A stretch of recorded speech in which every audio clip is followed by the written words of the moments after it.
Good morning, শুভ সকাল বন্ধুরা। কেমন আছো তোমরা সবাই? আশা করছি সবাই খুব ভালো আছো, আর আমরাও কিন্তু খুব ভালো আছি। আজকে সকাল সকাল মানে অনেকটা ভোরবেলাতেই ওঠা হয়েছে। আজকে মোটামুটি 4:30টার দিকে উঠে গেছি আমরা, কারণ আজকে হলো জামাই ষষ্ঠী।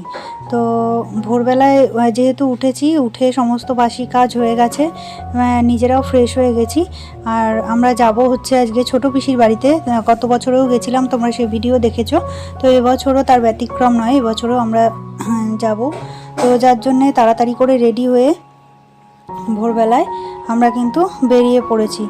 তো এখন দেখো আমরা চলে এসেছি বাবুঘাটে। তো এই জায়গাটা তোমাদের গতবারও বলেছিলাম যে এই জায়গাটা খুব ভালো লাগে দেখতে, ইডেনের চারপাশটা। তো সে বাসটা এখানে দাঁড়িয়েছিল, তো ওইখানটা একটুখানি ভিডিও তোমাদের সঙ্গেও শেয়ার করলাম। তো এইখানেও মানে দুটো বাস চেঞ্জ করতে হয়, বাবুঘাট অবধি গিয়ে ওখান থেকে আবার বাস চেঞ্জ করতে হয়। তারপরে দেখো আমরা কিন্তু পৌঁছে গেছি ছোটো পিসির বাড়িতে। তো অনেকটা সময় কিন্তু লাগে, প্রায় 3-3.5 ঘন্টা লেগে যায় যেতে। সকালবেলা বলে আর কি জ্যাম ছিল না, তাই জন্য 3-3.5 ঘন্টার মধ্যে পৌঁছে গেছি, নাহলে কিন্তু জ্যাম থাকলে আরও দেরি হয়। তো দেখো পিসির পাশে বাড়ির পাশে আর কি বাগান রয়েছে, বাড়ির পাশে বলতে বাড়ির মধ্যেই উঠোনে বাগান রয়েছে। তো এখানে কাঁঠাল গাছ, আম গাছ আর জবা ফুলের গাছটা দেখো কত বড় হয়েছে, যে ছাদের উপরে উঠে পড়েছে। কি সুন্দর ফুল ফোটে, তো ছাদ থেকেই ফুল তোলা যায়। পিসি ছাদে এসেছিল ফুল তুলতে, তো সানাও গেছিলো পিসির সাথে, তো ভিডিও একটুখানি নিয়ে এসেছে। এটা হচ্ছে পিসির বাড়ির পেছন দিকের রাস্তা। দেখো রাস্তার উপরে এরা কি সুন্দর গাছ লাগিয়ে রেখেছে। আর এই বছরের মেন আকর্ষণ দেখো আমাদের দিঘি ম্যাডাম। তো এটা হচ্ছে আমার বোনের মেয়ে পুচকু, এই সবে হয়েছে, ওর আর কি 3 মাস বয়স। তো একদম চুটকু, তো ওকে নিয়েই আমাদের এই বছর পুরো সময়টা কেটে গেছে। আমরা কিন্তু আমি এবছর সেরকম একটা ভিডিওও করতে পারিনি তোমাদের সঙ্গে, ওর সঙ্গে আমার সময়টা কেটে গেছে। তো আমি কিন্তু বাড়িতে আসার পরে মানে খুবই খারাপ লাগছিল আর কি, ওকে রেখে যেহেতু এসেছি অনেক দিন হয়ে যাওয়ার পরেও কিন্তু আমার মনটা বেশ খারাপ লাগে মাঝে মাঝেই। আর ও বেশ আমার সাথে অনেকটাই অ্যাটাচ হয়ে গেছিলো, আমার কাছে বেশ ভালোই থাকতো। তো দেখো আগের দিন আমরা গেছিলাম জামাই ষষ্ঠীর, আর এটা হচ্ছে জামাই ষষ্ঠীর দিন সকাল। তো পিসি যেহেতু পুচকিটাকে নিয়ে ব্যস্ত, পুচকিটাকে খাওয়ানো সমস্ত কিছু করতে হচ্ছে, তো ওই জন্যে আমি এখানে ফল টলগুলো কেটে নিচ্ছি। আর অনেকটাই কিন্তু বেলা হয়ে গেছে, যেহেতু পুচকিটা রাত্রে ঘুমায়নি সারা রাত্রি, তো ওই জন্য পিসিদেরও উঠতে একটু দেরি হয়েছে। তো এখন কিন্তু অনেকটাই বেলা হয়ে গেছে, বেলা মানে অনেকটাই বেলা, প্রায় 12টা বাজে। এখন আমি এখানে ফল টলগুলো কেটে নিচ্ছি, সমস্ত রেডি করে নিচ্ছি।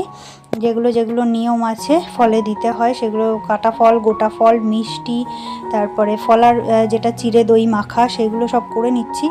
আর এবছর এইভাবে দিয়েছি, তো মানে সেরকম অনেকটা বেলা হয়ে গেছে, সেরকম কেউ খেতেও চায় না মাখা টাকা। তো যার জন্য আমরা একটা ডিসিশনও নিয়েছি। তো কি মানে ডিসিশন বলতে আমরা ঠিক করেছি সামনের বছর থেকে গোটা ফলই দেবো, খেতে চায় না ওরা অত ফল।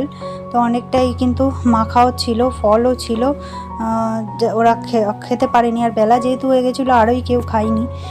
একটা বাটিতেই ওই চিড়ে দই মাখা আমি, সানা, আমার বোন 3জনে মিলে খেয়েছি। তো এইরকমই হয়েছে আর কি, পুচকিটাকে নিয়েই সময় কেটে যাচ্ছে। আমরা কিন্তু চাটা খাওয়ার পরে অনেকক্ষণ বসেও ছিলাম। তো দেখো পিসি আমাকে সব কিছু এগিয়ে দিচ্ছিল, আবার ওদিকে পুচকিটার জন্যও করছিল, মানে পিসির একটু কষ্ট হয়ে যায় আর কি, যার জন্য আমরা এদিকটা সামলে নিয়েছি। আর তোমাদের দাদাভাই কিন্তু চিড়ে দইটা তোমাদের দাদাভাই মেখেছে। তো দেখো এখানে প্লেট সাজিয়ে দিয়েছে সানা, আর পিসি এবার রেডি হয়ে চলে এসেছে বা জামাইদের বরণ করতে। তো চলো বরণ পর্ব শেষ করে আবার তোমাদের সামনে আসছি।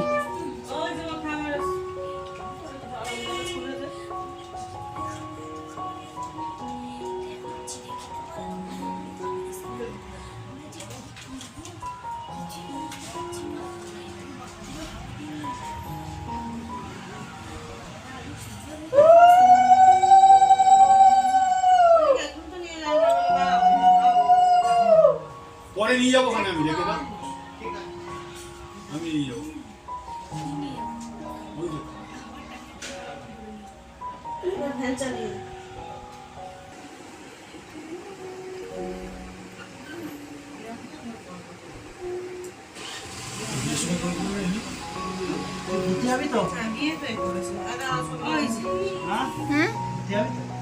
এই জামা জামাগুলো নিয়ে আসছি, ওদের বুদ্ধি তো আমি তারপর দেখো এখানে জামাই ষষ্ঠীর সমস্ত নিয়ম কাজ হতে হতে ওদিকে কিন্তু দুপুরের খাবারও চলে এসেছে। দুপুরের খাবার কিন্তু অর্ডার করে দেওয়া হয়েছিল হোম ডেলিভারিতে, তো চলে এসেছে খাবার। খাবারটা সামনে বারান্দায় রাখা হয়েছে। আর আমি ওদিকে দেখো দিঘি ম্যাডামকে নিয়ে কিন্তু ওপরে বসে রয়েছি। ও কিন্তু মোটামুটি আমার কাছেই ছিল, বেশ ভালো সময়টা আমার কাটছিল ওখানে। তো দেখো এখানে সব গিফট দেওয়ার পর্ব চলছে, আর বোন ছবি টবি তুলছিল।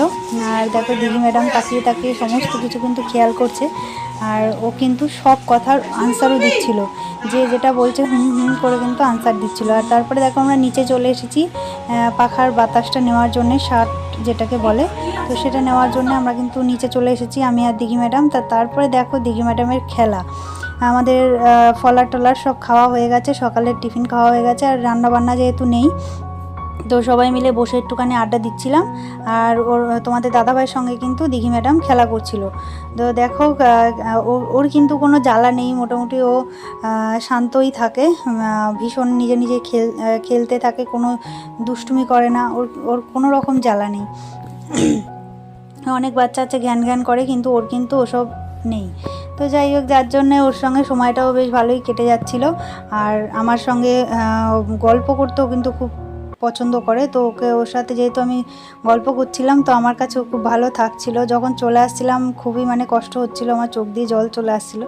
তো যাই হোক, কিন্তু আসতে তো হবেই বাড়িতে। তো এখনও তোমাদের এই ভয়েস ওভার দিচ্ছি, ওকে দেখে কিন্তু আমার মনটা খারাপই লাগছে। তারপরে দেখো আড্ডা মারার পরে কিন্তু আমরা দুপুরবেলার খাবার নিয়ে বসে পড়েছি। তো খাবারগুলো সব নিয়ে আসা হয়েছে ঘরে, তো এখন খাবো। তো মেনুতে অনেক কিছুই কিন্তু ছিল, দেখতে পেলে ডাল, আলু ভাজা, স্টাফড পটল, তারপরে চিংড়ি মাছের মালাইকারি, খাসির মাংস, চাটনি, পাঁপড়, দই, মিষ্টি, সমস্ত কিছু কিন্তু ছিল। তো এই দিয়েই দুপুরের লাঞ্চটা সেরে নিয়েছি। তো তোমাদেরকে তো বলেইছি, মানে সেরকম একটা ভিডিও করতে পারিনি আমি, মানে গুছিয়ে যে ভিডিওটা সেটা করতে পারিনি। আর খেতে বসার আগে কিন্তু বোন ওদের দুই জামাইকে আর কি নতুন জামা যেগুলো পিসি দিয়েছে, এটা তোমাদের দাদাভাইকে পিসি দিয়েছে, আর অর্ণবকেও যেটা দিয়েছে, তো দুই ভাইকেই আর কি জামাটা পরিয়ে বসিয়েছিল বোন, যে নতুন জামা পরেই খেতে বসবে। তো এখন দেখো দিঘি ম্যাডামকে তোমাদের দাদাভাই খাওয়ার আগে একটুখানি কোলে নিয়ে আদর করে নিচ্ছে। আর ও একভাবে দেখো, ও কিন্তু পাখা দেখতে খুব ভালোবাসে, তো পাখাটা চলছে ওই দিকেই ও কিন্তু তাকিয়ে রয়েছে। তো চলো আজকের মতো টাটা।